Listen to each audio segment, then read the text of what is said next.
ਉਹ ਕਹਿੰਦਾ ਵੀ ਅੱਜ ਜਿਹੜੀਆਂ 2024 ਚ ਮੈਂ ਇਲੈਕਸ਼ਨਾਂ ਅਸੀਂ ਹਾਰੇ ਹੈਗੇ ਆ, ਮੈਨੂੰ ਇਹਦਾ ਅਚੰਭਾ ਨਹੀਂ ਹੈ, ਮੈਂ 2016 ਦੀਆਂ ਜਿਹੜੀਆਂ ਅਸੀਂ ਹਾਰੇ ਆ ਨਾ, ਸੋ ਉਹ ਅਚੰਭਾਜਨਕ ਸੀਗਾ ਸਾਡੇ ਲਈ। ਕਹਿੰਦਾ ਵੀ ਅਸੀਂ ਜਿਹੜੀਆਂ 4 ਸਾਲਾਂ ਦੌਰਾਨ ਜਿਹੜੀ ਫੋਰਨ ਪਾਲਿਸੀ ਆ, ਜਿਹੜੀ ਇੰਟਰਨਲ ਪਾਲਿਸੀ ਘੜੀ ਹੈਗੀ ਆ, ਉਹਨੇ ਅਮਰੀਕਾ ਦੀ ਪਾਵਰ ਦੇ ਜਿਹੜੇ ਸਿੰਬਲਸ ਨੇ, ਜਿਹੜੇ ਸਤੰਭ ਨੇ, ਉਹਨਾਂ ਨੂੰ ਲਗਾਤਾਰ ਸਰਗਰਮ ਰੱਖਿਆ ਹੋਇਆ। ਸੋ ਔਰ ਉਹ ਕਹਿੰਦੇ ਵੀ ਉਹ 2018 ਤੇ 2016 ਦੀ ਹਾਰਾਂ ਦੇ ਅੰਸ਼ ਆ ਜਿਹੜੇ, ਉਹ 2024 ਤੱਕ ਵੀ ਵਾਪਸ ਆ ਗਏ ਹੋਏ ਹਨ।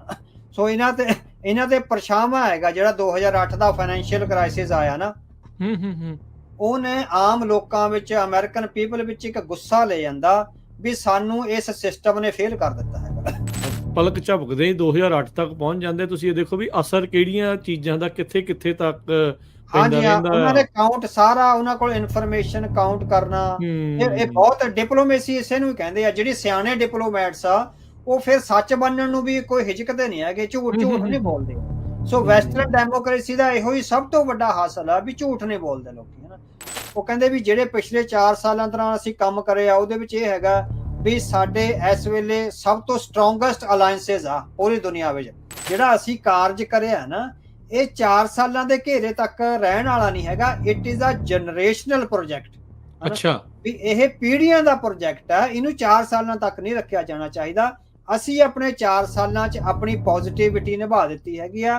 ਹੁਣ ਟਰੰਪ ਐਡਮਿਨਿਸਟ੍ਰੇਸ਼ਨ ਦੀ ਇਹ ਜ਼ਿੰਮੇਵਾਰੀ ਬਣਦੀ ਹੈਗੀ ਆ ਵੀ ਆ ਗਿਆ ਹੈਗਾ।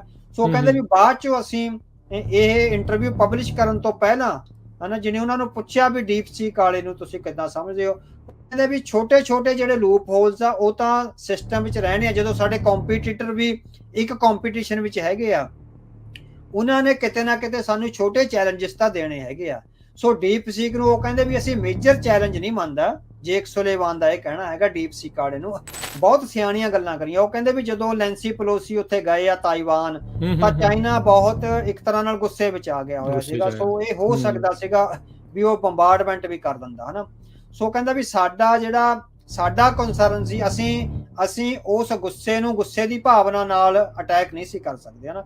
ਹਾਂਜੀ, ਹੁਣ ਉਹ ਜਿਹੜੀਆਂ ਚੁਣੌਤੀਆਂ ਦੀ ਉਹ ਗੱਲ ਕਰਦੇ ਹੈਗੇ ਆ ਵੀ ਹਾਲੇ ਵੀ ਜਿਹੜਾ ਇੱਕ ਤਾਂ ਹੈਗਾ ਵੀ ਜਿਹੜਾ ਕਹਿੰਦਾ ਵੀ ਚਾਈਨਾ ਨੇ ਕਿਸੇ ਵੀ ਜੰਗ ਤੋਂ ਬਿਨਾਂ ਪੀਸ ਟਾਈਮ ਦੇ ਸਮੇਂ ਵਿੱਚ ਸਭ ਤੋਂ ਵੱਡੀ ਲਾਰਜੈਸਟ ਮਿਲਟਰੀ ਆ ਜਿਹੜੀ ਉਹ ਕ੍ਰੀਏਟ ਕਰਨੀ ਹੈਗੀ ਆ। ਸੋ ਅਮਰੀਕਾ ਲਈ ਇਹ ਵੱਡਾ ਚੈਲੰਜ ਆ ਵੀ ਉਹਨਾਂ ਦੀ ਮੈਨ ਪਾਵਰ ਤੇ ਟੈਕਨੀਕਲ ਪਾਵਰ ਵੀ ਵਧ ਰਹੀ ਹੈ, ਪਰ ਘੱਟੋ ਘੱਟ ਮੈਨ ਪਾਵਰ ਆ ਜਿਹੜੀ ਉਹਦੀ ਕਾਫੀ ਵਧੀ ਹੋਈ ਆ। ਫਰਾਂਸ ਦੇ ਸਕੱਤਰ ਆ, ਉਹਨਾਂ ਨੇ ਕਿਹਾ ਵੀ ਯੂਕਰੇਨ ਦੇ ਉੱਤੇ ਜਿਹੜਾ ਕਬਜ਼ਾ ਹੋਇਆ ਪੂਰਾ ਤਾਂ ਅਸੀਂ ਖਾਲੀ ਨਹੀਂ ਕਰਾ ਸਕਦੇ, ਉਸ ਤੋਂ ਫਾਰਗ ਹੋ ਗਏ। ਨਾਲ ਉਹਨਾਂ ਨੇ ਇਹ ਕਿਹਾ ਵੀ ਯੂਰਪ ਨੂੰ ਹੀ ਜਿਹੜਾ ਯੂਕਰੇਨ ਨੂੰ ਸਾਂਭਣਾ ਪਊਗਾ, ਉਹਨੂੰ ਸੁਰੱਖਿਆ ਪ੍ਰਦਾਨ ਕਰਨੀ ਪਊਗੀ। ਨਾਲ ਦੇ ਨਾਲ ਟਰੰਪ ਹੁਣਾਂ ਦੀ ਪੁਤਿਨ ਦੇ ਨਾਲ ਯੂਕਰੇਨ ਜੰਗ ਨੂੰ ਬੰਦ ਕਰਾਉਣ ਦੀ ਜਿਹੜੀ ਗੱਲਬਾਤ ਆ ਉਹ ਵੀ ਜਿਹੜੀ ਉਹ ਚੱਲ ਰਹੀ ਆ। ਬਹੁਤ ਸਾਰੀ ਜਿਹੜੀ ਫੋਰਨ ਏਡ ਆ, ਜਿਸ ਦੇ ਕਹਿ ਲਓ ਵੀ ਸਹਾਰੇ ਅਮਰੀਕਾ ਆਪਣਾ ਦਬਦਬਾ ਵੀ ਕਾਇਮ ਰੱਖਦਾ ਸੀ, ਉਹ ਸਾਰੀਆਂ ਚੀਜ਼ਾਂ ਜਿਹੜੀਆਂ ਉਹ ਬੰਦ ਹੋਈਆਂ ਆ। ਸਾਰਾ ਯੂਕਰੇਨ ਦਾ ਭਾਰ ਯੂਰਪ ਤੇ ਸਿੱਟ ਰਹੇ ਆ। ਸੋ ਯੂਰਪ ਸੰਭਾਲ ਸਕਦਾ, ਯੂਰਪ ਵਿੱਚ ਕੋਈ ਇਸ ਤਰ੍ਹਾਂ ਨਹੀਂ ਇਨਕੈਪੇਬਲ ਆ। ਯੂਰਪ ਸੰਭਾਲ ਲਏਗਾ, ਪਰ ਸਭ ਤੋਂ ਪਹਿਲਾਂ ਤਾਂ ਵੀ ਉੱਥੇ ਜਿਹੜੇ ਬੰਬ ਚੱਲ ਰਹੇ ਨੇ ਜਾਂ ਜਿਹੜੀ ਲੜਾਈ ਹੋ ਰਹੀ ਹੈ ਉਹ ਤਾਂ ਬੰਦ ਹੋਵੇ। ਜਦੋਂ ਤੱਕ ਜੰਗ ਬੰਦ ਨਹੀਂ ਹੁੰਦੀ, ਜਿਹੜੇ ਉੱਥੇ ਸਟਰਕਚਰ ਦੀ ਬਿਲਡਿੰਗ ਲਈ ਦੁਬਾਰੇ ਉੱਥੇ ਲੋਕ ਜਾਣਗੇ ਯੂਰਪ ਤੋਂ, ਉਹਨਾਂ ਦੀ ਸੇਫਟੀ ਐਂਡ ਸਿਕਿਉਰਿਟੀ ਦਾ ਪ੍ਰਬੰਧ ਨਹੀਂ ਹੁੰਦਾ, ਇੱਕ ਤਰ੍ਹਾਂ ਨਾਲ ਸੀਜ਼ ਫਾਇਰ ਨਹੀਂ ਹੁੰਦਾ। ਹੁਣ ਆਪਣੇ ਹੱਥੋਂ ਉਹਨਾਂ ਨੇ ਪੱਲਾ ਝਾੜ ਲਿਆ ਵੀ ਜਿਹੜਾ ਰਸ਼ੀਆ ਨੇ ਇਲਾਕਾ ਦੱਬ ਲਿਆ, ਅਸੀਂ ਸਾਰਾ ਖਾਲੀ ਨਹੀਂ ਕਰਵਾ ਸਕਦੇ। ਚੈਲੰਜ ਤਾਂ ਦੇਖੇ ਨੇ ਵੀ ਇੰਡੀਆ ਫਿਰ ਵੀ ਇੱਕ ਬਹੁਤ ਵੱਡਾ ਕੰਟਰੀ ਹੈ, ਇੱਕ ਪੂਰੀ ਸਟੇਟ ਆ। ਉਹਨਾਂ ਦੇ ਕਿੰਨੇ ਡਿਪਲੋਮੈਟਸ, ਕਿੰਨੇ ਵਿਦਵਾਨ, ਕਿੰਨਾ ਕੁਛ ਆ ਬਿਹਾਈਂਡ ਦੀ ਸੀਨ ਹੁੰਦਾ। ਸਿੱਖ ਤਾਂ ਇੱਕ ਇਕੱਲੇ ਜੰਗ ਲੜ ਰਹੇ ਆ ਨਾ, ਸਿੱਖ ਤਾਂ ਇੱਕ ਵਿਚਾਰਾਂ ਦੀ ਜੰਗ ਲੜ ਰਹੇ। ਉਹ ਆਪਾਂ ਆਪਣਾ ਰੁਖ ਬਦਲਦੇ ਆਂ, ਗੱਲਬਾਤ ਤਾਂ ਅੱਗੇ ਵਧਦੇ ਆਂ ਥੋੜਾ ਜੀਓ ਪੋਲਿਟਿਕਸ ਦੇ ਵੱਲ ਨੂੰ। ਬਾਈਡਨ ਸਰਕਾਰ ਦੇ ਨੈਸ਼ਨਲ ਸਿਕਿਉਰਿਟੀ ਐਡਵਾਈਜ਼ਰ ਰਹੇ ਜੋ ਜੇਕ ਸੁਲੇਵਾਨ, ਉਹਨਾਂ ਦਾ ਇੱਕ ਲੰਬਾ ਚੌੜਾ ਇੰਟਰਵਿਊ ਛਪਿਆ ਆ। ਇੱਕ ਵਾਰੀ ਇਹਨਾਂ ਦਾ ਕੁਝ ਸਮਾਂ ਪਹਿਲਾਂ ਵੀ ਜਦੋਂ ਕਾਰਜਕਾਲ ਦੇ ਵਿੱਚ ਸੀਗੇ, ਉਦੋਂ ਵੀ ਇਹਨਾਂ ਨੇ ਇੱਕ ਲੰਬੀ ਚੌੜੀ ਜਿਹੜੀ ਆ ਉਹ ਗੱਲਬਾਤ ਕੀਤੀ ਸੀ, ਜਿੱਥੇ restructuring of Russia, restructuring of South Asia, ਇਸ ਦੇ ਵਿੱਚੋਂ ਗੱਲ ਆਈ ਸੀ। ਬਿਊਰੋਕ੍ਰੇਸੀ ਜਾਂ ਕੀ ਉਹਨਾਂ ਨੇ ਭਵਿੱਖ ਦੇ ਪਲਾਨ ਬਣਾਏ ਆ ਫੋਰਨ ਪਾਲਿਸੀ ਨੂੰ ਲੈ ਕੇ, ਉਸ ਬਾਰੇ ਚਰਚਾ ਸੀ। ਇਸ ਇੰਟਰਵਿਊ ਦੇ ਵਿੱਚ ਜੇਕ ਸੁਲੇਵਾਨ ਨੇ ਕਿਹੜੀਆਂ ਗੱਲਾਂ ਨੂੰ ਛੋਇਆ ਆ?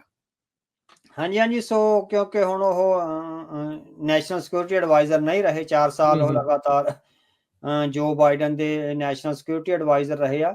ਸੋ ਉਹਦੇ ਵਿੱਚ ਉਹਨਾਂ ਨੇ ਬਹੁਤ ਸਾਰੀਆਂ ਜਿਹੜੀਆਂ ਹੈਗੀਆਂ ਜਿਹੜੇ ਚੈਲੰਜਸ ਆਏ ਆ, ਜਿਹੜਾ ਅਮਰੀਕਨ ਫੋਰਨ ਪਾਲਿਸੀ ਨੂੰ ਉਹਨਾਂ ਨੇ ਜਿਹੜਾ ਘੜਿਆ ਹੈਗਾ, ਉਹ ਕਹਿੰਦਾ ਵੀ ਅਸੀਂ ਜਿਹੜੀਆਂ 4 ਸਾਲਾਂ ਦੌਰਾਨ ਜਿਹੜੀ ਫੋਰਨ ਪਾਲਿਸੀ ਆ, ਜਿਹੜੀ ਇੰਟਰਨਲ ਪਾਲਿਸੀ ਘੜੀ ਹੈਗੀ ਆ, ਉਹਨੇ ਅਮਰੀਕਾ ਦੀ ਪਾਵਰ ਦੇ ਜਿਹੜੇ ਸਿੰਬਲਸ ਨੇ, ਜਿਹੜੇ ਸਤੰਭ ਨੇ, ਉਹਨਾਂ ਨੂੰ ਲਗਾਤਾਰ ਸਰਗਰਮ ਰੱਖਿਆ ਹੋਇਆ। ਸੋ ਉਹਨਾਂ ਸਾਰੇ ਸਤੰਭਾਂ ਚੋਂ, ਪਾਵਰ ਦੇ ਸਾਰੇ ਸਤੰਭਾਂ ਚੋਂ ਕੋਈ ਵੀ ਸਤੰਭ ਕਮਜ਼ੋਰ ਨਹੀਂ ਹੋਇਆ।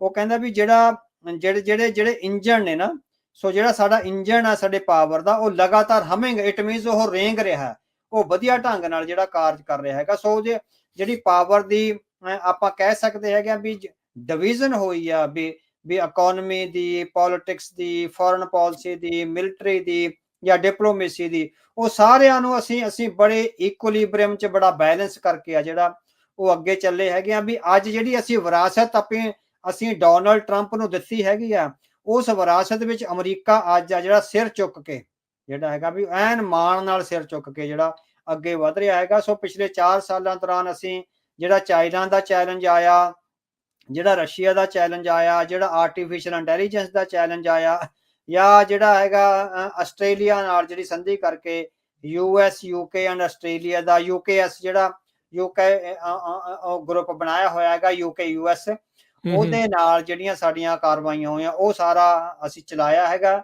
ਸੋ ਕੁਝ ਸ਼ਾਰਟ ਟਰਮ ਚੈਲੰਜਸ ਵੀ ਆਏ ਹੈਗੇ ਜਿਹਦੇ ਬਾਰੇ ਉਹਨੇ ਗੱਲਬਾਤ ਕਰੀ ਆ। ਸੋ ਜਿਉਂ ਆਪਾਂ ਗੱਲ ਅੱਗੇ ਵਧਦੀ ਹੈ, ਸੋ ਆਪਾਂ ਉਹਨੂੰ ਜਿਹੜਾ ਅਨਫੋਲਡ ਕਰਦੇ ਜਾਂਦੇ ਹੈਗੇ।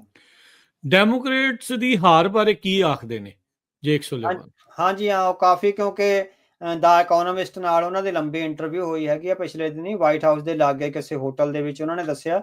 ਸੋ ਉਹਨਾਂ ਨੇ ਜਿਹੜਾ ਪੱਤਰਕਾਰ ਸੀਗਾ, ਉਹਨਾਂ ਨੇ ਇਹੋ ਹੀ ਉਹਨਾਂ ਨੂੰ ਪਹਿਲਾ ਸਵਾਲ ਕਰਿਆ ਵੀ ਤੁਸੀਂ ਹਾਰ ਕਿੱਦਾਂ ਗਏ। ਹਾਲਾਂਕਿ ਬਹੁਤ ਵੱਡੇ ਮਾਰਜਨ ਨਾਲ ਨਹੀਂ ਹਾਰੇ, ਇਹ ਜੇਕ ਸੁਲੇਮਾਨ ਨੇ ਵੀ ਆਖਿਆ ਹੈਗਾ ਵੀ ਮਾਰਜਨ ਜਿਹੜਾ ਹੈਗਾ ਬਹੁਤਾ ਵੱਡਾ ਨਹੀਂ ਸੀਗਾ। ਉਹ ਕਹਿੰਦਾ ਵੀ ਜਿਹੜੀਆਂ ਅਸਲ 'ਚ ਇਹ ਕੰਟੀਨਿਊਟੀ ਆਫ ਇਵੈਂਟਸ ਆ ਜਿਹੜਾ ਆ ਰਿਹਾ ਹੈਗਾ।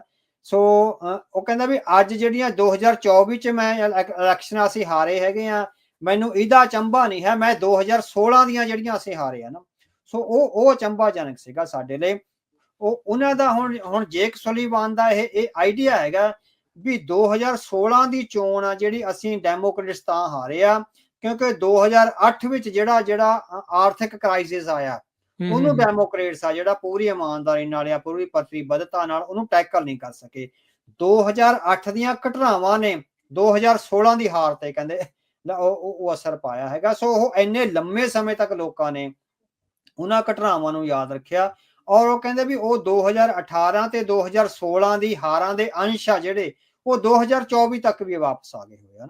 ਸੋ ਇਹਨਾਂ ਤੇ ਪਰਛਾਵਾਂ ਹੈਗਾ ਜਿਹੜਾ 2008 ਦਾ ਫਾਈਨੈਂਸ਼ੀਅਲ ਕ੍ਰਾਈਸਿਸ ਆਇਆ ਨਾ, ਉਹਨੇ ਆਮ ਲੋਕਾਂ ਵਿੱਚ, ਅਮਰੀਕਨ ਪੀਪਲ ਵਿੱਚ ਇੱਕ ਗੁੱਸਾ ਲੈ ਜਾਂਦਾ ਵੀ ਸਾਨੂੰ ਇਸ ਸਿਸਟਮ ਨੇ ਫੇਲ ਕਰ ਦਿੱਤਾ ਹੈਗਾ, ਹਨਾ। ਵੀ ਜਿਹੜਾ ਸਿਸਟਮ ਆ ਉਹਨੇ ਆਮ ਲੋਕਾਂ ਨੂੰ ਜਿਹੜਾ ਫੇਲ ਕਰ ਦਿੱਤਾ ਸਿਸਟਮ, ਕਿਉਂਕਿ ਉਸ ਵੇਲੇ 2008 ਤੱਕ ਬਾਰਕ ਓਬਾਮਾ ਸੀਗੇ। ਸੋ ਉਹ ਸਿਸਟਮ ਦਾ ਜਿਹੜਾ ਫੇਲਿਅਰ ਹੁੰਦਾ ਬੇਸ਼ੱਕ 2016 ਤੋਂ 2020 ਤੱਕ ਡੋਨਲਡ ਟਰੰਪ ਨੇ ਉਹਦੇ ਵਿੱਚ ਕੁਝ ਟਾਕੀਆਂ ਲਾਉਣ ਦਾ ਯਤਨ ਕਰਿਆ, ਪਰ ਉਹ ਵੀ ਇੰਨੇ ਸਫਲ ਨਹੀਂ ਹੋ ਸਕੇ। ਬੇਸ਼ੱਕ ਲੋਕਾਂ ਨੂੰ ਉਮੀਦਾਂ ਬਹੁਤ ਸੀ, ਪਰ 2008 ਤੋਂ 2016 ਤੇ 2016 ਦਾ ਜਿਹੜਾ ਭੂਤ ਹੈ ਉਹ ਕਹਿੰਦਾ ਵੀ 2024 ਵਿੱਚ ਆ ਕੇ ਉਹਨੇ ਸਾਨੂੰ ਡੰਗਿਆ ਹੈਗਾ। ਅਸੀਂ ਸਾਰੇ ਲੂਪ ਹੋਲਸ ਆ ਬੰਦ ਨਹੀਂ ਕਰ ਸਕੇ, ਇਕਨੋਮੀ ਦੇ ਕ੍ਰਾਈਸਿਸ ਨੂੰ ਅਸੀਂ ਉਹਨਾਂ ਵਾਈਜ਼ਲੀ ਸਾਤੋਂ ਨਹੀਂ ਹੋ ਸਕਿਆ, ਇਸੇ ਕਰਕੇ ਆ ਜਿਹੜਾ ਅਸੀਂ ਉਹ ਕੁਝ ਥੋੜੇ ਜਿਹੇ ਮਾਰਜਨ ਨਾਲ ਹਾਰ ਗਏ ਹੋਏ। ਤੁਸੀਂ ਦੇਖੋ ਅਵਤਾਰ ਸਿੰਘ ਜੀ ਵੀ ਪਲਕ ਝਪਕਦੇ ਹੀ 2008 ਤੱਕ ਪਹੁੰਚ ਜਾਂਦੇ। ਤੁਸੀਂ ਇਹ ਦੇਖੋ ਵੀ ਅਸਰ ਕਿਹੜੀਆਂ ਚੀਜ਼ਾਂ ਦਾ ਕਿੱਥੇ ਤੱਕ ਪੈਂਦਾ ਰਹਿੰਦਾ। ਉਹਨਾਂ ਨੇ ਕਾਊਂਟ ਸਾਰਾ, ਉਹਨਾਂ ਕੋਲ ਇਨਫੋਰਮੇਸ਼ਨ ਕਾਊਂਟ ਕਰਨਾ, ਇਹ ਬਹੁਤ ਡਿਪਲੋਮੇਸੀ ਇਸੇ ਨੂੰ ਹੀ ਕਹਿੰਦੇ ਆ। ਜਿਹੜੀ ਸਿਆਣੇ ਡਿਪਲੋਮੈਟਸ ਆ ਉਹ ਫਿਰ ਸੱਚ ਬਣਨ ਨੂੰ ਵੀ ਕੋਈ ਹਿਚਕਦੇ ਨਹੀਂ ਹੈਗੇ, ਝੂਠ ਨਹੀਂ ਬੋਲਦੇ ਉਹ। ਸੋ ਵੈਸਟਰਨ ਡੈਮੋਕ੍ਰੇਸੀ ਦਾ ਇਹੋ ਹੀ ਸਭ ਤੋਂ ਵੱਡਾ ਹਾਸਲ ਆ ਵੀ ਝੂਠ ਨਹੀਂ ਬੋਲਦੇ ਲੋਕੀ, ਹਨਾ। ਸੋ ਪੜਦੇ ਨਹੀਂ ਪਾਉਂਦੇ, ਹਨਾ। ਸੋ ਆਪਣੇ ਹੁਣ ਜਿੱਦਾਂ ਇੰਡੀਆ ਦੀ ਇਕਨੋਮੀ ਬਾਰੇ ਲਗਾਤਾਰ ਕ੍ਰੈਸ਼ ਹੋ ਰਹੇ ਆ, ਪਿਛਲੇ 5 ਦਿਨਾਂ ਤੋਂ ਜਿਹੜਾ ਸਟਾਕ ਮਾਰਕੀਟ ਆ ਲਗਾਤਾਰ ਕ੍ਰੈਸ਼ ਹੋ ਰਹੀ ਆ। ਸੋ ਜੇ ਅਮਰੀਕਾ 'ਚ ਹੋਵੇ ਉਹ ਕ੍ਰੈਸ਼ ਦੇ ਕਾਰਨਾਂ ਦੀ ਸਹੀ ਜਾਣਕਾਰੀ ਹੁੰਦੀ ਹੈ, ਪਰ ਸਾਡੇ ਉੱਥੇ ਢਕਿਆ ਜਾ ਰਿਹਾ ਵੀ ਨਹੀਂ ਜੀ ਕੁਛ ਨਹੀਂ ਹੁੰਦਾ, ਅਸੀਂ ਤਾਂ 5 ਟ੍ਰਿਲੀਅਨ ਦੀ ਇਕਨੋਮੀ ਬਣ ਜਾ ਰਹੇ ਹੈਗੇ ਆ 5-4 ਦਿਨੀਆਂ। ਸੋ ਜਿਹੜੇ ਵੈਸਟਰਨ ਡਿਪਲੋਮੈਟਸ ਆ ਜਾਂ ਜਿਹੜੀਆਂ ਲਿਬਰਲ ਡੈਮੋਕ੍ਰੇਸੀਜ਼ ਆ ਉਹਨਾਂ ਵਿੱਚ ਇਹੋ ਹੀ ਪੋਜ਼ਿਟਿਵਿਟੀ ਹੈਗੀ ਆ ਵੀ ਉਹ ਆਪਣੀਆਂ ਘਾਟਾਂ ਕਮਜ਼ੋਰੀਆਂ ਨੂੰ ਸ਼ਰੇਆਮ ਮੰਨ ਲੈਂਦੇ ਆ, ਕਿਉਂਕਿ ਉਹਨਾਂ ਨੂੰ ਝੂਠ ਬੋਲ ਕੇ ਕੁਝ ਵੀ ਫਾਇਦਾ ਨਹੀਂ ਹੁੰਦਾ ਹੈਗਾ ਨਾ।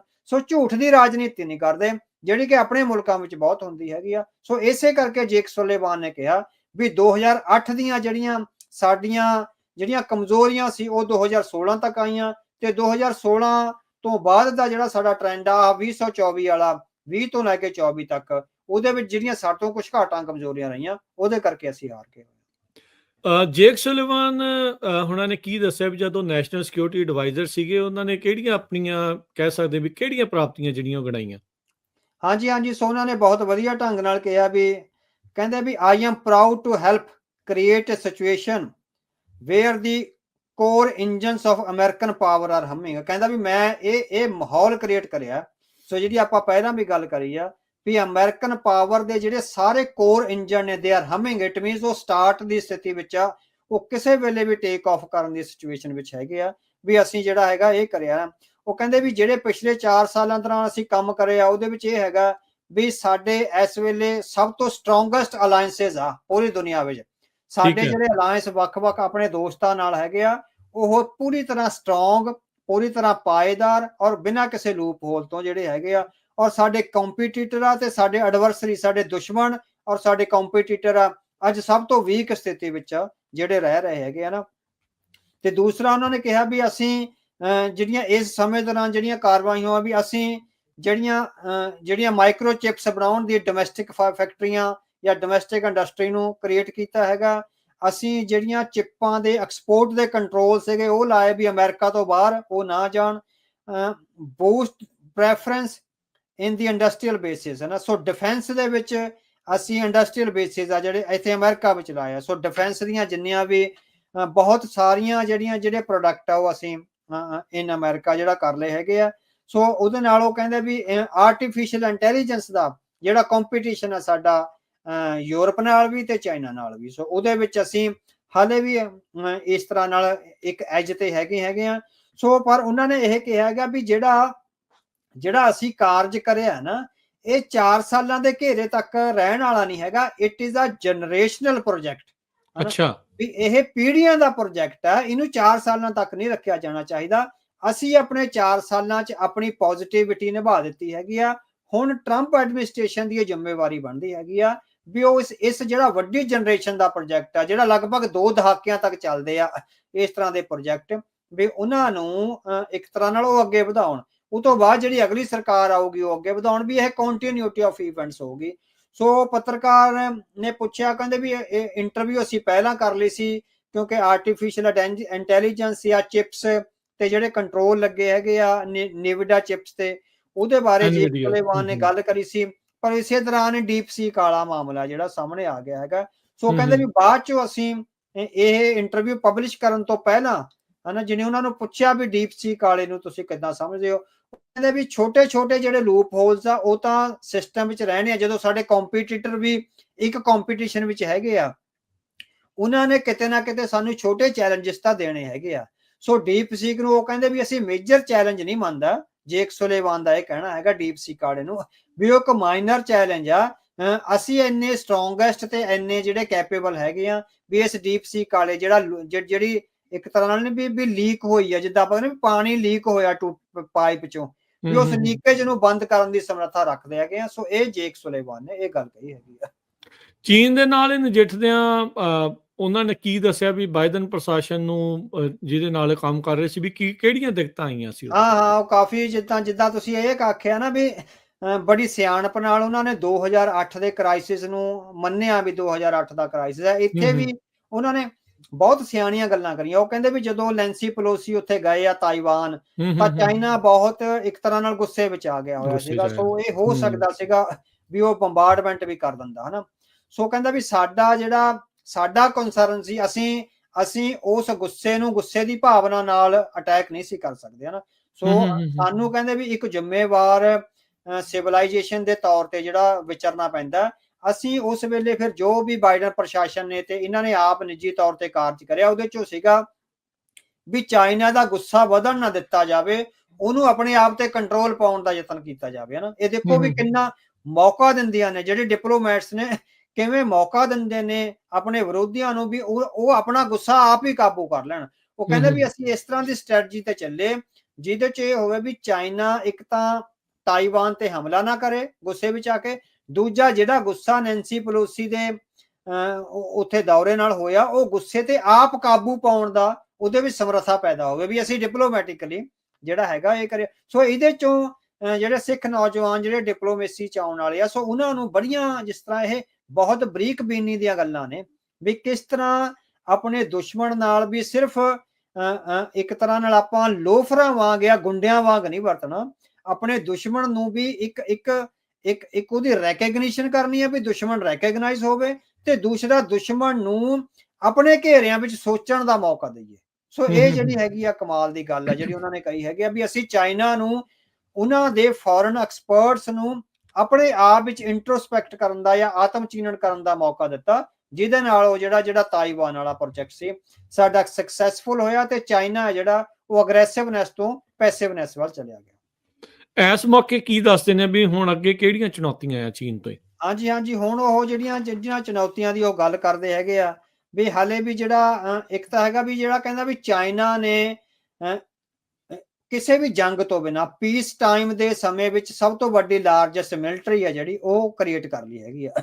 ਸੋ ਅਮਰੀਕਾ ਲਈ ਇਹ ਵੱਡਾ ਚੈਲੰਜ ਆ ਵੀ ਉਹਨਾਂ ਦੀ ਮੈਨ ਪਾਵਰ ਤੇ ਟੈਕਨੀਕਲ ਪਾਵਰ ਵੀ ਵਧ ਰਹੀ ਹੈ, ਪਰ ਘੱਟੋ ਘੱਟ ਮੈਨ ਪਾਵਰ ਹੈ ਜਿਹੜੀ ਉਹਦੀ ਕਾਫੀ ਵਧੀ ਹੋਈ ਆ। ਸੋ ਕਹਿੰਦੇ ਵੀ ਇਸੇ ਨੂੰ ਅਸੀਂ ਬਿਲਡ ਅਪ ਕਰਨ ਲਈ ਜਿਹੜਾ ਇਹ ਕਹਿੰਦਾ ਵੀ ਹਿਊਮਨ ਹਿਸਟਰੀ ਵਿੱਚ ਚਾਈਨਾ ਨੇ ਬਹੁਤ ਵੱਡੀ ਜਿਹੜੀ ਇੱਕ ਮਾਰਕ ਹੈ ਜਿਹੜਾ ਮਾਰ ਲਿਆ। ਸੋ ਇਹ ਸਾਡੇ ਲਈ ਵੱਡਾ ਚੈਲੰਜ ਆ ਵੀ ਅਸੀਂ ਚਾਈਨਾ ਦੇ ਮਿਲਟਰੀ ਐਕਸਪਰਟਾਈਜ਼ ਤੇ ਉਹਦੀ ਮੈਨ ਪਾਵਰ ਨੂੰ ਕਿਸ ਤਰ੍ਹਾਂ ਬੈਲੈਂਸ ਕਰਦੇ ਆ, ਕਿੱਦਾਂ ਮੈਚ ਕਰਦੇ ਆ। ਸੋ ਉਸੇ ਸੰਦਰਭ ਵਿੱਚ ਉਹ ਕਹਿੰਦੇ ਵੀ ਅਸੀਂ USA, UK ਤੇ ਆਸਟ੍ਰੇਲੀਆ ਨੇ ਇੱਕ ਸਾਂਝਾ ਗਰੁੱਪ ਬਣਾਇਆ ਹੈ, ਜਿਹਦੇ ਵਿੱਚ ਅਸੀਂ ਆਸਟ੍ਰੇਲੀਆ ਨੂੰ ਹੁਣ ਮਨਾਇਆ ਹੈਗਾ ਵੀ ਉਹ ਵੱਡੀ ਪੱਧਰ ਤੇ ਨਿਊਕਲੀਅਰ ਸਬਮੈਰੀਨਸ ਦੀ ਪ੍ਰੋਡਕਸ਼ਨ ਕਰੂਗਾ ਅਗਲੇ 50 ਸਾਲਾਂ ਲਈ। ਠੀਕ ਹੈ, ਇਹ ਹੈਗਾ। ਤਾਂ UK ਉਹਦੀ ਸਹਾਇਤਾ ਕਰੂਗਾ ਤੇ ਜਿਹੜੀ ਸਬਮੈਰੀਨਸ ਦੀ ਪ੍ਰੋਡਕਸ਼ਨ ਆ ਉਹ ਆਸਟ੍ਰੇਲੀਆ ਵਿੱਚ ਹੋਏਗੀ ਨਾ। ਸੋ ਆਸਟ੍ਰੇਲੀਆ ਵਿੱਚ ਹੀ ਰੱਖੇ ਜਾਣਗੇ ਜ਼ਿਆਦਾਤਰ, ਜਿੱਥੇ ਡਿਪਲੋਇਮੈਂਟ ਦੀ ਲੋੜ ਪਏਗੀ ਵੈਸਟਰਨ ਕੰਟਰੀਜ਼ ਨੂੰ, ਉਹ ਜਿਹੜਾ ਹੈਗਾ ਉਹ ਕਰਨਾ ਹੋਗਾ। ਤਾਂ ਇਹਦੇ ਨਾਲ ਦੂਜਾ ਜਿਹੜਾ ਚੈਲੰਜ ਹੈਗਾ ਉਹ ਕਹਿੰਦੇ ਹੈਗੇ ਵੀ ਜਿਹੜੀ ਆਰਟੀਫਿਸ਼ੀਅਲ ਇੰਟੈਲੀਜੈਂਸ ਵਿੱਚ ਜਿਹੜੀ ਵੈਸਟ ਦੀ ਐਜ ਹੈਗੀ। ਤੁਸੀਂ ਅੱਜ ਵੀ ਦੇਖੋ ਫਰਾਂਸ ਵਿੱਚ ਜਿਹੜਾ ਸਮਿਟ ਹੋਇਆ ਆਰਟੀਫਿਸ਼ੀਅਲ ਇੰਟੈਲੀਜੈਂਸ ਦਾ, ਉੱਥੇ ਬਾਕੀ ਸਾਰੇ ਮੁਲਕਾਂ ਨੇ ਇੱਕ ਸਾਂਝਾ ਕੋਲੈਬੋਰੇਸ਼ਨ ਢਾਂਚਾ ਬਣਾਉਣ ਦਾ ਯਤਨ ਕੀਤਾ, ਪਰ ਕਿਉਂਕਿ ਮੇਰੇ ਖਿਆਲ ਜਿਹੜੇ ਡੇ ਵੈਂਸ ਨੇ ਉਹ ਗਏ ਸੀ, ਉਹਨਾਂ ਨੇ ਤੇ UK ਨੇ ਹਲੇ ਉਸ ਕੋਲੈਬੋਰੇਸ਼ਨ ਚੋਂ ਆਪਣੇ ਆਪ ਨੂੰ ਬਾਹਰ ਰੱਖਿਆ। ਸੋ ਉਹਨਾਂ ਦੀਆਂ ਆਪਣੀਆਂ ਬਹੁਤ ਸਾਰੀਆਂ ਜਿਹੜੇ ਆਪਾਂ ਕਹਿ ਸਕਦੇ ਆ ਵੀ ਆਪਣੇ ਸੰਸੇ ਨੇ ਵੀ ਜੇ ਸਾਰਾ ਕੋਲੈਬੋਰੇਟ ਹੁੰਦਾ ਉਹਦੇ ਚੋਂ ਜਿਹੜਾ ਚਾਈਨਾ ਦੀ ਹੋਰਨਾਂ ਮੁਲਕਾਂ ਨਾਲ ਜਿਹੜੀ ਆਪਾਂ ਕਹਿ ਸਕਦੇ ਵੀ ਜਾਣਕਾਰੀ ਸਾਂਝੀ ਹੋਊਗੀ, ਉਹ ਅਮਰੀਕਾ ਦੇ ਇੰਟਰਸਟ ਨੂੰ ਤੇ UK ਦੇ ਇੰਟਰਸਟ ਨੂੰ ਕਿਤੇ ਨਾ ਕਿਤੇ ਇਹ ਹੈਗਾ ਵੀ ਡੈਮੇਜ ਕਰ ਸਕਦੀ ਹੈਗੀ। ਸੋ ਇਹਨਾਂ ਨੇ ਹਾਲ ਦੀ ਘੜੀ ਇਹ ਕਿਹਾ ਕਿ ਵੀ ਅਸੀਂ ਉਸ ਕੋਲੈਬੋਰੇਸ਼ਨ ਦਾ ਹਿੱਸਾ ਨਹੀਂ ਬਣਾਂਗੇ, ਹਾਲਾਂਕਿ ਫਰਾਂਸ, UAE ਤੇ ਇੰਡੀਆ ਤੇ ਹੋਰ ਸਾਰੇ ਮੁਲਕਾਂ ਨੇ ਕੋਲੈਬੋਰੇਸ਼ਨ ਕਰੀ ਹੈਗੀ। ਸੋ ਇਟ ਮੀਨਸ ਉਹ ਆਰਟੀਫਿਸ਼ੀਅਲ ਇੰਟੈਲੀਜੈਂਸ ਵਿੱਚ ਹਲੇ ਵੀ ਜਿਹੜਾ ਹੈਗਾ ਲੀਡਰ ਬਣ ਕੇ ਰਹਿਣਾ ਚਾਹੁੰਦੇ ਆ, ਤਾਂ ਕਿ ਜਿਹੜੀਆਂ ਦੁਨੀਆ ਦੀਆਂ ਸਿਕਿਉਰਿਟੀ ਪ੍ਰੋਬਲਮਸ ਆ ਜਿਨ੍ਹਾਂ ਨੂੰ ਸੇਫਲੀ ਔਰ ਵਾਈਸਲੀ ਅਮਰੀਕਾ ਨੇ ਟੈਕਲ ਕਰਨਾ ਹੈਗਾ, ਉਹਦੇ ਵਿੱਚ ਜਿਹੜਾ ਅਮਰੀਕਾ ਐਜ ਲੈ ਕੇ ਜਾ ਸਕੇ। ਸੋ ਚਾਈਨਾ ਦਾ ਮਿਲਟਰੀ ਬਿਲਡਅਪ ਤੇ ਚਾਈਨਾ ਦਾ ਤੇ ਹੋਰ ਇਹਨਾਂ ਦੇ ਇੱਕ ਖਾਸ ਕਰਕੇ ਆਪਣੇ ਅਲਾਈਜ਼ ਦਾ ਵੀ ਜਿਹੜਾ ਆਰਟੀਫਿਸ਼ੀਅਲ ਇੰਟੈਲੀਜੈਂਸ ਵਿੱਚ ਐਜ ਜਾ ਰਿਹਾ ਹੈਗਾ। ਸੋ ਉਹ ਜਿਹੜੇ ਮੇਨ ਚੈਲੰਜਸ ਆ ਉਹਨਾਂ ਨੇ ਦੱਸਿਆ ਹੈਗਾ ਵੀ ਇਹ ਸਾਡੇ ਲਈ ਹੈਗੇ ਆ। ਅਖੀਰਲੇ ਦਿਨਾਂ 'ਚ ਜਦ ਕਾਰਜਕਾਲ ਖਤਮ ਹੋਣ ਵਾਲਾ ਸੀ, ਇਹ ਭਾਰਤ ਦੇ ਦੌਰੇ ਦੇ ਉੱਤੇ ਗਏ ਸੀਗੇ। ਭਾਰਤ ਦੇ ਬਾਰੇ ਜਿਹੜੀਆਂ 5 ਆਈਜ਼ ਦੀ ਇੰਟੈਲੀਜੈਂਸ ਤੋਂ ਹੀ ਜਿਹੜੀ ਇਨਫੋਰਮੇਸ਼ਨ ਆ ਕੈਨੇਡਾ ਨੂੰ ਗਈ, ਕੈਨੇਡਾ ਨੇ ਜਿਹੜਾ ਭਾਰਤ ਦਾ ਚਿਹਰਾ ਆ ਉਹ ਨੰਗਾ ਕੀਤਾ। ਓਵਰਆਲ ਭਾਰਤ ਦੇ ਨਾਲ ਸੰਬੰਧਾਂ ਬਾਰੇ ਕੀ ਦੱਸਦੇ ਨੇ ਜੇਕ ਸੁਲੇਮਾਨ, ਕਿੱਦਾਂ ਦੇਖਦੇ ਨੇ ਉਹ ਭਾਰਤ? ਹਾਂਜੀ, ਸੋ ਪੱਤਰਕਾਰ ਨੇ ਸਵਾਲ ਕਰਿਆ ਵੀ ਇੰਡੀਆ ਨੇ ਅਗਰੈਸਿਵਲੀ, ਇੰਡੀਆ ਨਾਲ ਤੁਹਾਡੇ ਬੜੇ ਚੰਗੇ ਸੰਬੰਧ ਹੁੰਦੇ ਸੀ, ਪਰ ਇੰਡੀਆ ਨੇ ਜਿਹੜਾ ਹੈਗਾ ਕੈਨੇਡਾ ਵਿੱਚ ਇੱਕ ਕਤਲ ਕਰਿਆ, ਨਿਊਯਾਰਕ ਵਿੱਚ ਇੱਕ ਕਤਲ ਦੀ ਸਾਜ਼ਿਸ਼ ਹੋਈ। ਸੋ ਉਹਦੇ ਬਾਰੇ ਉਹਨਾਂ ਨੇ ਬਿਲਕੁਲ ਦੱਸਿਆ ਹੈਗਾ ਜੇਕ ਸੁਲੇਮਾਨ ਨੇ ਵੀ ਇਹ ਸਾਡੇ ਲਈ ਬਹੁਤ ਵੱਡਾ ਚੈਲੰਜ ਸੀਗਾ। ਸੋ ਇੰਡੀਆ ਨੂੰ ਇਸ ਤਰ੍ਹਾਂ ਦੇ ਜਿਹੜੀ ਕਾਰਜ ਆ ਜਿਹੜੇ ਨਹੀਂ ਸੀ ਕਰਨੇ ਚਾਹੀਦੇ, ਅਸੀਂ ਇੰਡੀਆ ਨੂੰ ਅਕਾਊਂਟੇਬਲ ਬਣਾਇਆ ਹੋਇਆ। ਸੋ ਬਾਈਡਨ ਪ੍ਰਸ਼ਾਸਨ ਨੇ ਇੰਡੀਆ ਨੂੰ ਅਕਾਊਂਟੇਬਲ ਬਣਾਇਆ, ਹੁਣ ਇਹ ਟਰੰਪ ਪ੍ਰਸ਼ਾਸਨ ਦੀ ਜ਼ਿੰਮੇਵਾਰੀ ਆ ਵੀ ਉਹ ਉਸੇ ਤਰ੍ਹਾਂ ਇੰਡੀਆ ਨੂੰ ਅਕਾਊਂਟੇਬਲ ਬਣਾਵੇ ਜਿਸ ਤਰ੍ਹਾਂ ਅਸੀਂ ਬਣਾਇਆ। ਸੋ ਸਾਡੇ ਦਬਾਅ ਦੀ ਨਹੀਂ ਉਹਨਾਂ ਨੇ ਕਮੇਟੀ ਬਣਾ ਕੇ ਜਾਂਚ ਪੜਤਾਲ ਜਿਹੜੀ ਸ਼ੁਰੂ ਕਰੀ ਹੈ। ਹੁਣ ਉਹ ਕਹਿੰਦੇ ਵੀ ਟਰੰਪ ਪ੍ਰਸ਼ਾਸਨ ਉਹਦੇ 'ਚ ਢਿੱਲ ਨਾ ਵਰਤੇ, ਨਹੀਂ ਤਾਂ ਜਿਹੜਾ ਇੰਡੀਆ ਜਿਹੜਾ ਖੁੱਲ੍ਹ ਖੇਡ ਜਾਏਗਾ। ਸੋ ਤੁਹਾਨੂੰ ਬੇਵਕੂਫ ਬਣਾ ਕੇ ਸੋ ਆਪਣੇ ਡਿਪਲੋਮੈਟਿਕ ਅਲਾਇੰਸਿਸ ਨੂੰ ਅੱਗੇ ਵਧਾਵੇਗਾ। ਸੋ ਇਹ ਉਹਨਾਂ ਨੇ ਟਰੰਪ ਪ੍ਰਸ਼ਾਸਨ ਨੂੰ ਜਾਂਦੇ ਇੱਕ ਤਰ੍ਹਾਂ ਨਾਲ ਸਲਾਹ ਵੀ ਦਿੱਤੀ ਹੈ ਤੇ ਚੇਤਾਵਨੀ ਵੀ ਦਿੱਤੀ ਹੈਗੀ। ਇਹ ਸਾਰੀਆਂ ਗੱਲਾਂ ਦੇ ਦਰਮਿਆਨ ਹੁਣ ਜਦੋਂ ਆਪਾਂ ਟਰੰਪ ਪ੍ਰਸ਼ਾਸਨ ਦੇ ਮੁੱਢਲੇ ਹਫ਼ਤੇ ਦੇਖਦੇ ਹਾਂ, ਪਹਿਲੇ ਮਹੀਨੇ ਦਾ ਕਾਰਜਕਾਲ ਦੇਖਦੇ ਹਾਂ, ਕੁਝ ਸਮੇਂ ਪਹਿਲਾਂ ਦੀ ਗੱਲ ਆ, ਜਿਹੜੇ ਪੀਟ ਹੈਗਸੈਥ ਆ, ਜਿਹੜੇ ਡਿਪਾਰਟਮੈਂਟ ਆਫ ਡਿਫੈਂਸ ਦੇ ਸਕੱਤਰ ਆ, ਉਹਨਾਂ ਨੇ ਕਿਹਾ ਵੀ ਯੂਕਰੇਨ ਦੇ ਉੱਤੇ ਜਿਹੜਾ ਕਬਜ਼ਾ ਹੋਇਆ ਪੂਰਾ ਤਾਂ ਅਸੀਂ ਖਾਲੀ ਨਹੀਂ ਕਰਾ ਸਕਦੇ, ਉਸ ਤੋਂ ਫਾਰਗ ਹੋ ਗਏ। ਨਾਲ ਉਹਨਾਂ ਨੇ ਇਹ ਕਿਹਾ ਵੀ ਯੂਰਪ ਨੂੰ ਹੀ ਜਿਹੜਾ ਯੂਕਰੇਨ ਨੂੰ ਸਾਂਭਣਾ ਪਊਗਾ, ਉਹਨੂੰ ਸੁਰੱਖਿਆ ਪ੍ਰਦਾਨ ਕਰਨੀ ਪਊਗੀ। ਨਾਲ ਦੇ ਨਾਲ ਟਰੰਪ ਹੁਣਾਂ ਦੀ ਪੁਤਿਨ ਦੇ ਨਾਲ ਯੂਕਰੇਨ ਜੰਗ ਨੂੰ ਬੰਦ ਕਰਾਉਣ ਦੀ ਜਿਹੜੀ ਗੱਲਬਾਤ ਆ, ਉਹ ਵੀ ਜਿਹੜੀ ਉਹ ਚੱਲ ਰਹੀ ਆ। ਬਹੁਤ ਸਾਰੀ ਜਿਹੜੀ ਫੋਰਨ ਏਡ ਆ, ਜਿਸ ਦੇ ਕਹਿ ਲਓ ਵੀ ਸਹਾਰੇ ਅਮਰੀਕਾ ਆਪਣਾ ਦਬਦਬਾ ਵੀ ਕਾਇਮ ਰੱਖਦਾ ਸੀ, ਉਹ ਸਾਰੀਆਂ ਚੀਜ਼ਾਂ ਜਿਹੜੀਆਂ ਉਹ ਬੰਦ ਹੋਈਆਂ ਆ। ਇਹ ਜਿੱਦਾਂ ਹੁਣ ਜੇਕ ਸੁਲੇਮਾਨ ਇਹ ਕਹਿੰਦੇ ਆ ਵੀ ਅਸੀਂ ਇੰਨੇ ਲੰਮੇ ਪ੍ਰੋਸੈਸ ਦੇ ਵਿੱਚੋਂ ਲੰਘ ਕੇ ਇੰਨੇ ਲੰਮੇ ਹੋਰ ਸਾਲਾਂ ਦੇ ਲਈ ਇਹ ਚੀਜ਼ ਚਲਾਉਣੀ ਆ, ਪਰ ਕੀ ਆ ਚੀਜ਼ਾਂ ਹੋਣ ਦੇ ਨਾਲ ਉਹਨਾਂ ਉੱਤੇ ਵੀ ਅਸਰ ਪੈਂਦਾ ਤੁਹਾਨੂੰ ਨਜ਼ਰ ਆਊਗਾ? ਹਾਂਜੀ ਹਾਂਜੀ, ਬਿਲਕੁਲ ਪੈਂਦਾ ਨਜ਼ਰ ਆਊਗਾ। ਹੁਣ ਜਿਹੜਾ ਉਹ ਸਾਰਾ ਯੂਕਰੇਨ ਦਾ ਭਾਰ ਯੂਰਪ ਤੇ ਸਿੱਟ ਰਹੇ ਆ, ਸੋ ਯੂਰਪ ਸੰਭਾਲ ਸਕਦਾ, ਯੂਰਪ ਵਿੱਚ ਕੋਈ ਇਸ ਤਰ੍ਹਾਂ ਨਹੀਂ ਇਨਕੈਪੇਬਲ ਆ, ਯੂਰਪ ਸੰਭਾਲ ਲਏਗਾ। ਪਰ ਸਭ ਤੋਂ ਪਹਿਲਾਂ ਤਾਂ ਵੀ ਉੱਥੇ ਜਿਹੜੇ ਬੰਬ ਚੱਲ ਰਹੇ ਨੇ ਜਾਂ ਜਿਹੜੀ ਲੜਾਈ ਹੋ ਰਹੀ ਹੈ ਉਹ ਤਾਂ ਬੰਦ ਹੋਵੇ। ਉਹ ਅਮਰੀਕਾ ਦੀ ਇੰਟਰਵੈਂਸ਼ਨ ਤੋਂ ਬਿਨਾਂ ਤਾਂ ਨਹੀਂ ਬੰਦ ਹੋਣੀ। ਯੂਰਪ ਨੇ ਪੂਰਾ ਜ਼ੋਰ ਲਾਇਆ, ਯੂਰਪ ਤਾਂ ਅਮਰੀਕਾ ਨੂੰ ਫੋਲੋ ਕਰਿਆ, ਬਾਈਡਨ ਪ੍ਰਸ਼ਾਸਨ ਨੂੰ ਯੂਰਪ ਨੇ ਫੋਲੋ ਕਰਿਆ ਹੈਗਾ ਵੀ ਤੁਸੀਂ ਜਿੰਨੇ ਹਥਿਆਰ ਚਾਹੀਦੇ ਉਹ ਸਪਲਾਈ ਕਰੇ। ਜਰਮਨੀ ਨੇ ਜਾਂ ਫਰਾਂਸ ਨੇ ਜਾਂ ਯੂਕੇ ਨੇ ਵੀ, ਹੋਰ ਸਾਰਾ ਕੁਝ ਜਿੰਨੀ ਕੁ ਵੀ ਸਪੋਰਟ ਸੀਗੀ, ਉਹ ਟੈਕਨੀਕਲ ਨੋ ਹਾਓ ਆ, ਜਿਹੜੇ ਦੂਸਰੇ ਟੈਕਨੀਕਲ ਐਸਪੈਕਟ ਸੀਗੇ ਉਹ ਕਰੇ ਹੈਗੇ ਜਿਹੜੇ ਉਹਨਾਂ ਨੇ। ਸੋ ਪਰ ਹੁਣ ਜਿਹੜੀ ਜੰਗ ਹੈ, ਜਦੋਂ ਤੱਕ ਜੰਗ ਬੰਦ ਨਹੀਂ ਹੁੰਦੀ, ਜਿਹੜੇ ਉੱਥੇ ਸਟਰਕਚਰ ਦੀ ਬਿਲਡਿੰਗ ਲਈ ਦੁਬਾਰੇ ਉੱਥੇ ਲੋਕ ਜਾਣਗੇ ਯੂਰਪ ਤੋਂ, ਉਹਨਾਂ ਦੀ ਸੇਫਟੀ ਐਂਡ ਸਿਕਿਉਰਿਟੀ ਦਾ ਪ੍ਰਬੰਧ ਨਹੀਂ ਹੁੰਦਾ, ਇੱਕ ਤਰ੍ਹਾਂ ਨਾਲ ਸੀਜ਼ ਫਾਇਰ ਨਹੀਂ ਹੁੰਦਾ। ਹੁਣ ਆਪਣੇ ਹੱਥੋਂ ਉਹਨਾਂ ਨੇ ਪੱਲਾ ਝਾੜ ਲਿਆ ਵੀ ਜਿਹੜਾ ਰਸ਼ੀਆ ਨੇ ਇਲਾਕਾ ਦੱਬ ਲਿਆ, ਅਸੀਂ ਸਾਰਾ ਖਾਲੀ ਨਹੀਂ ਕਰਵਾ ਸਕਦੇ ਨਾ। ਇਟ ਮੀਨਸ ਉਹ ਚੱਲ ਰਿਹਾ ਵੀ ਜਿੰਨਾ ਕੁ ਉਹਨੇ ਦੱਬ ਲਿਆ ਉਹ ਹੁਣ ਰਸ਼ੀਆ ਦੇ ਕਬਜ਼ੇ 'ਚ ਆ ਜਾਏਗਾ, ਹੈਨਾ। ਸੋ ਇੱਕ ਜ਼ੈਲੈਂਸਕੀ ਨੇ ਵੀ ਮਹੀਨਾ ਕੁ ਪਹਿਲਾਂ ਕਹਿ ਦਿੱਤਾ ਸੀਗਾ ਵੀ ਅਸੀਂ ਹੁਣ ਉਹਨਾਂ ਇਲਾਕਿਆਂ ਬਾਰੇ ਵਿਚਾਰ ਨਹੀਂ ਕਰਾਂਗੇ ਜੇ ਜੰਗ ਬੰਦ ਹੋ ਜਾਏ। ਇਟ ਮੀਨਸ ਉਹ ਵੀ ਫੈਡ ਅਪ ਹੋਏ ਆ ਇੰਨੇ ਸਾਲਾਂ ਦੀ ਜੰਗ ਤੋਂ, ਲੋਕ ਜਿਹੜੇ ਹੈਗੇ ਆ ਤੰਗ ਆ ਜਾਂਦੇ ਹੈਗੇ ਆ। ਸੋ ਮੈਨੂੰ ਲੱਗਦਾ ਵੀ ਇਸ ਮਾਮਲੇ ਵਿੱਚ ਰਸ਼ੀਆ ਦਾ ਅਪਰ ਹੈਂਡ ਰਹੂਗਾ, ਵੀ ਜਿੰਨਾ ਇਲਾਕਾ ਉਹਨੇ ਡੋਨੇਸਕ ਦਾ ਤੇ ਕੁਰਸਕ ਦਾ ਦੱਬ ਲਿਆ ਹੋਇਆ, ਉਹਨੇ ਦੱਬ ਕੇ ਆਪਦੇ ਇਲਾਕੇ 'ਚ ਮਿਲਾ ਲੈਣਾ ਤੇ ਮੁੜ ਕੇ ਸ਼ਾਇਦ ਸੀਜ਼ ਫਾਇਰ ਆ ਜਿਹੜਾ ਹੋ ਜੇ। ਪਰ ਉਹਦਾ ਜਿਹੜਾ ਓਨਸ ਹੈਗਾ, ਉਹ ਓਨਸ ਵੀ ਹੈਗਾ ਅਮਰੀਕਾ ਨੂੰ ਆਪਣੇ ਤੇ ਰੱਖਣਾ ਚਾਹੀਦਾ। ਹੁਣ ਜਿਸ ਤਰ੍ਹਾਂ ਤੁਸੀਂ ਕਿਹਾ ਵੀ US ਏਡ ਦੀਆਂ ਜਿਹੜੀਆਂ ਉਹ ਕੁਝ ਘਟਨਾਵਾਂ ਬੰਦ ਹੋਈਆਂ, ਉਹਦੇ ਨਾਲ ਠੀਕ ਹੈ ਅਮਰੀਕਾ ਦਾ ਦਬਦਬਾ ਰਹਿੰਦਾ ਸੀਗਾ। ਸੋ ਉਸ ਦਬਦਬੇ ਕਾਰਨ ਹੀ ਜਿਹੜੀ ਉਹ ਏਡ ਜਾਂਦੀ ਹੈਗੀ ਆ, ਸਾਰੇ ਮੁਲਕਾਂ 'ਚੋਂ ਜਾਂਦੀ ਹੈਗੀ ਆ। ਸੋ ਜੇ ਉਹ ਦਬਦਬਾ ਟੁੱਟਦਾ ਹੈਗਾ, ਅਮਰੀਕਾ ਇੱਕ ਸੁਪਰ ਪਾਵਰ ਤੋਂ ਫਿਰ ਥੱਲੇ ਆਉਣ ਦੀ ਕਵਾਇਦ ਹੁੰਦੀ ਹੈ, ਤਾਂ ਉਹਦੇ ਨਾਲ ਵੱਡੇ ਚੈਲੰਜਸ ਆਉਣਗੇ। ਚਾਈਨਾ ਦਾ ਬਿਲਕੁਲ ਆਪਾਂ ਜਿਸ ਤਰ੍ਹਾਂ ਉਹ ਜੇਕ ਸੁਲੇਮਾਨ ਵੀ ਕਹਿੰਦਾ ਵੀ ਤੁਹਾਡੀਆਂ ਬਰੂਹਾਂ ਤੇ ਆ ਖੜਿਆ ਹੋਇਆ ਨਾ। ਸੋ ਉਹਨਾਂ ਬਰੂਹਾਂ ਤੋਂ ਉਹਨੂੰ ਭਜਾਉਣ ਲਈ ਸਾਰੇ ਯੂਰਪ ਨਾਲ ਇੱਕ ਅਮਰੀਕਾ ਦਾ ਵਧੀਆ ਅਲਾਇੰਸ ਬਣਾਉਣ ਲਈ, ਆਸਟ੍ਰੇਲੀਆ ਨਾਲ ਅਲਾਇੰਸ ਬਣਾਉਣ ਲਈ, ਨਿਊਜ਼ੀਲੈਂਡ ਨਾਲ ਅਲਾਇੰਸ ਬਣਾਉਣ ਲਈ, ਸੋ ਉਹਨਾਂ ਨੂੰ ਆਪਣੇ ਜਿਹੜੇ ਵਿੰਗਸ ਨੇ ਉਹ ਫੈਲਾ ਕੇ ਰੱਖਣੇ ਪੈਣਗੇ। ਵਰਨਾ ਜਿਹੜੇ ਟਰੰਪ ਪ੍ਰਸ਼ਾਸਨ ਦੇ ਇਹ ਵਨ ਸਾਈਡਡ ਫੈਸਲੇ ਆ, ਇਹ ਜਿਹੜੇ ਡੈਮੋਕ੍ਰੈਟਿਕ ਬੈਲੈਂਸ ਆ ਵਰਲਡ ਦਾ, ਸੋ ਜਿਹੜਾ ਸਟ੍ਰੈਟੇਜਿਕ ਬੈਲੈਂਸ ਆ ਤੇ ਡੈਮੋਕ੍ਰੈਟਿਕ ਤੇ ਡਿਪਲੋਮੈਟਿਕ ਬੈਲੈਂਸ ਆ, ਉਹਨੂੰ ਕਿਤੇ ਨਾ ਕਿਤੇ ਜਿਹੜਾ ਹੈਗਾ ਉਹ ਪ੍ਰਭਾਵਿਤ ਕਰ ਸਕਦਾ ਹੈ। ਅੱਛਾ, ਇੱਥੇ ਜਦੋਂ ਭਾਰਤ ਦੇ ਸੰਬੰਧਾਂ ਨੂੰ ਲੈ ਕੇ ਜੇਕ ਸੁਲੇਮਾਨ ਜਿਹੜੀ ਗੱਲ ਆਖਦੇ ਆ, ਹੁਣ ਆਪਾਂ ਦੇਖ ਰਹੇ ਵੀ ਇਸ time Indian leaning lobby Trump ਹੁਣਾਂ ਦੇ ਨਜ਼ਦੀਕ ਕਾਫੀ ਆ ਗਈ ਆ। ਤੁਲਸੀ ਗਾਬੜ ਉਹ ਇੰਟੈਲੀਜੈਂਸ ਦੀ ਡਾਇਰੈਕਟਰ ਬਣ ਚੁੱਕੀ ਆ, ਕਨਫਰਮ ਕਰ ਦਿੱਤੀ ਆ। Cash Patel most probably FBI ਦੇ ਜਿਹੜੇ ਉਹ ਡਾਇਰੈਕਟਰ ਲੱਗ ਜਾਣੇ ਆ। ਊਸ਼ਾ ਵੈਂਸ ਜਿਹੜੀ ਵਾਈਸ ਪ੍ਰੈਜ਼ੀਡੈਂਟ ਆ, ਉਸ ਦੀ ਜਿਹੜੀ ਘਰ ਵਾਲੀ ਆ, ਉਹ ਵੀ ਭਾਰਤ ਪੱਖੀ ਰੁਖ ਜਿਹੜਾ ਉਹਦਾ ਹੋ ਸਕਦਾ। ਚਲੋ ਉਹਦੇ ਨਾਲ ਸੰਬੰਧ ਹੈਗੇ, ਉੱਥੋਂ ਜਿਹੜੀ ਉਹ ਆਉਂਦੀ ਆ। ਇਹ ਸਾਰੀਆਂ ਚੀਜ਼ਾਂ ਦੇ ਦਰਮਿਆਨ ਸਿੱਖਾਂ ਨੂੰ ਕਿੱਦਾਂ ਜਿਹੜਾ ਉਹ ਦੇਖਣਾ ਚਾਹੀਦਾ, ਕਿਉਂਕਿ ਇੱਕ ਜਿਹੜਾ ਦਬਾਅ ਭਾਰਤ ਉੱਤੇ ਸੀਗਾ, ਇਹ ਸਾਰੀਆਂ ਚੀਜ਼ਾਂ ਦੇ ਨਾਲ ਨਰਮ ਹੁੰਦਾ ਵੀ ਨਜ਼ਰ ਆਊਗਾ।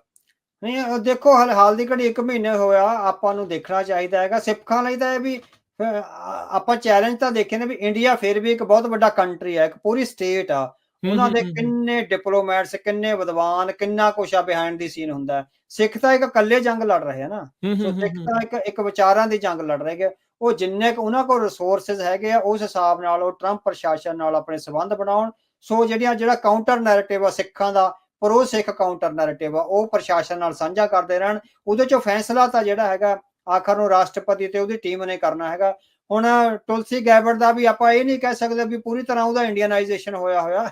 ਅਕਸਰ ਨੂੰ ਉਹ ਜਿਸ ਸਿਸਟਮ ਵਿੱਚ ਰਹਿ ਰਹੀ ਆ ਉਹਦੇ ਪ੍ਰਤੀ ਵੀ ਤਾਂ ਉਹਦੀ ਜ਼ਿੰਮੇਵਾਰੀ ਤੇ ਵਫਾਦਾਰੀ ਹੈਗੀ ਆ। ਆ ਕੋਈ ਨਾ ਹੂੰ ਕੋਈ, ਹੂੰ ਹਨਾ। ਸੋ ਉਹ ਨਰਿੰਦਰ ਮੋਦੀ ਜਾਂ ਅਮਿਤ ਸ਼ਾਹ ਵਾਂਗ ਤਾਂ ਨਹੀਂ ਜਿਸ ਤਰ੍ਹਾਂ ਐਕਟ ਕਰੋਗੇ। ਛੋਟੀਆਂ ਮੋਟੀਆਂ ਜਿਹੜੀਆਂ ਡਿਪਲੋਮੈਟਿਕ ਲੈਪਸਿਸ ਹੁੰਦੇ ਆ ਉਹਨੇ ਉਹ ਦੇ ਦੇਣਗੇ, ਪਰ ਉਨੀ ਜੇ ਸਿੱਖਾਂ ਦੀ ਲੌਬੀ ਮਜ਼ਬੂਤ ਹੋਏਗੀ, ਕਈ ਪਾਸਿਆਂ ਤੋਂ ਲੌਬੀ ਹੋਏਗੀ, ਕਈ ਫਰੰਟ ਤੋਂ ਸਿੱਖ ਆ ਜਿਹੜੀ ਆਪਣੀ ਲੌਬਿੰਗ ਕਰਨਗੇ, ਤਾਂ ਸਾਨੂੰ ਲੱਗਦਾ ਵੀ ਸਿੱਖਾਂ ਨੂੰ ਗੇਨਸ ਹੋ ਸਕਦੇ ਹੈਗੇ ਆ।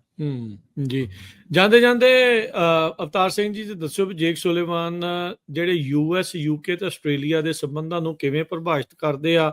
ਜਿੱਦਾਂ ਤੁਸੀਂ ਸਬਮਰੀਨਸ ਦੀ ਗੱਲ ਕੀਤੀ ਆ, ਚਾਈਨਾ ਦੀ ਨੇਵੀ ਕਾਫੀ ਅੱਗੇ ਲੰਘ ਗਈ ਆ, ਅਮਰੀਕਾ 'ਚ ਬਹੁਤ ਜ਼ਿਆਦਾ ਇਸ ਦੇ ਉੱਤੇ ਚਰਚਾ ਜਿਹੜੀ ਹੈ ਚੱਲਦੀ ਰਹਿੰਦੀ ਆ। ਸੋ ਇਹ ਸੰਬੰਧਾਂ ਦੇ ਨੂੰ ਲੈ ਕੇ ਕਿੱਦਾਂ ਪ੍ਰਭਾਵਿਤ ਕਰ ਰਹੇ ਆ ਤਿੰਨ ਵੱਡੀਆਂ ਪਾਵਰਸ ਆ। ਹਾਂ ਨਹੀਂ, ਉਹ ਸੰਬੰਧ ਤਾਂ ਇਹਨਾਂ ਦੇ ਸੰਬੰਧਾਂ 'ਚ ਕੋਈ ਤਰੇੜਾ ਨਹੀਂ ਹੈ, ਖਾਸ ਕਰ ਇਸ ਤੋਂ ਬਿਨਾਂ ਵੀ ਯੂਰਪ ਦੇ ਮੁਲਕਾਂ ਨਾਲ ਵੀ ਤੇ ਜਾਪਾਨ ਨਾਲ ਵੀ ਉਹਨਾਂ ਦੇ ਸੰਬੰਧਾਂ 'ਚ ਤਰੇੜਾ ਨਹੀਂ ਹੈਗੀਆਂ। ਗੱਲ ਤਾਂ ਇਹ ਆ ਵੀ ਉਹ ਸਬਮਰੀਨਸ ਜਾਂ ਜਿਹੜੀ ਹਥਿਆਰਾਂ ਦੀ ਪ੍ਰੋਡਕਸ਼ਨ ਆ ਉਹਨੂੰ ਕਿੰਨਾ ਸਪੀਡ ਅਪ ਕਰ ਦਿੰਦੇ ਹੈਗੇ ਆ, ਹਨਾ। ਸੋ ਸੰਬੰਧਾਂ ਦਾ ਤਾਂ ਆਪਾਂ ਕਹਿ ਸਕਦੇ ਪੰਜੇ ਫਾਈਵ ਆਈਜ਼ ਕੰਟਰੀਜ਼ ਦਾ ਕੋਈ ਵੀ ਤਰੇੜਾ ਨਹੀਂ ਹੈ।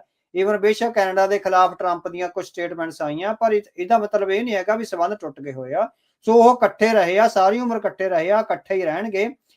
ਇਹ ਹੈਗਾ ਵੀ ਉਹ ਚਾਈਨਾ ਦੀ ਪਾਵਰ ਨੂੰ ਮੈਚਿੰਗ ਤੌਰ ਤੇ ਹੈ ਨਾ, ਵੀ ਉਹਨੂੰ ਬੈਲੈਂਸ ਕਿੱਦਾਂ ਕਰਦੇ ਹੈਗੇ ਆ। ਸੋ ਹੁਣ ਜੇ ਚਾਈਨਾ ਦੀ ਮੈਨ ਪਾਵਰ ਜ਼ਿਆਦੇ ਆ, ਜੇ ਅਮਰੀਕਾ ਦੀ ਮੈਨ ਪਾਵਰ ਉਨੀ ਬੈਲੈਂਸ ਨਹੀਂ ਕਰਦੀ, ਤਾਂ ਯੂਰਪ UK ਤੇ ਜਿਹੜੀਆਂ ਆਸਟ੍ਰੇਲੀਆ ਤੇ ਹੋਰ ਫਾਈਵ ਆਈਜ਼ ਕੰਟਰੀ ਆ ਉਹਨਾਂ ਦੀ ਮਿਲਟਰੀ ਜਿਹੜੀ ਮੈਨ ਪਾਵਰ ਆ ਉਹਨੂੰ ਐਜ਼ ਏ ਬੈਲੈਂਸਿੰਗ ਐਕਟ ਆ ਇਹਨਾਂ ਨੂੰ ਦੇਖਣਾ ਪਊਗਾ। ਸੋ ਇਹਨਾਂ ਨਾਲ ਸਾਰੇ ਸੰਬੰਧ ਆ ਜਿਹੜੇ ਬਣਾ ਕੇ ਰੱਖਣੇ ਪੈਣਗੇ, ਪਰ ਹਾਲ ਦੀ ਘੜੀ ਕੋਈ ਇਸ ਤਰ੍ਹਾਂ ਦੀਆਂ ਤਰੇੜਾਂ ਨਹੀਂ ਨੇ ਫਾਈਵ ਆਈਜ਼ ਵਿੱਚ ਵੀ ਤੇ 9 ਆਈਜ਼ ਵਿੱਚ ਵੀ, ਹੈ ਨਾ। ਸੋ ਯੂਰਪ ਦੀਆਂ ਕੰਟਰੀਜ਼ ਵਿੱਚ ਵੀ ਅਮਰੀਕਾ ਨੂੰ ਲੈ ਕੇ ਕੋਈ ਇਸ ਤਰ੍ਹਾਂ ਦਾ ਉਹ ਨਹੀਂ ਹੈਗਾ ਵੀ ਜਿਹਦੇ ਨਾਲ ਚਾਈਨਾ ਦੇ ਮਿਲਟਰੀ ਮੈਨੂਵਰਸ ਦਾ ਮੁਕਾਬਲਾ ਨਾ ਕੀਤਾ ਜਾ ਸਕੇ। ਹਾਲ ਦੀ ਘੜੀ ਇਹ ਕੈਪੇਬਲ ਹੈਗੇ ਆ ਵੀ ਉਹਦਾ ਮੁਕਾਬਲਾ ਕਰ ਸਕਦੇ ਹੈਗੇ ਆ। ਜੀ ਧੰਨਵਾਦ ਅਵਤਾਰ ਸਿੰਘ ਜੀ, ਬੜੀ ਮਿਹਰਬਾਨੀ ਤੁਸੀਂ ਸਮਾਂ ਕੱਢਿਆ ਤੇ ਅਹਿਮ ਦੋ ਵੱਖ-ਵੱਖ ਇਸ਼ੂਜ਼ ਦੇ ਉੱਤੇ ਜਿਹੜੀ ਉਹ ਆਪਾਂ ਗੱਲਬਾਤ ਜਿਹੜੀ ਉਹ ਕੀਤੀ ਆ। ਮਿਲਦੇ ਹਾਂ ਅਗਲੀ ਵਾਰੀ, ਬੜੀ ਮਿਹਰਬਾਨੀ, ਵਾਹਿਗੁਰੂ।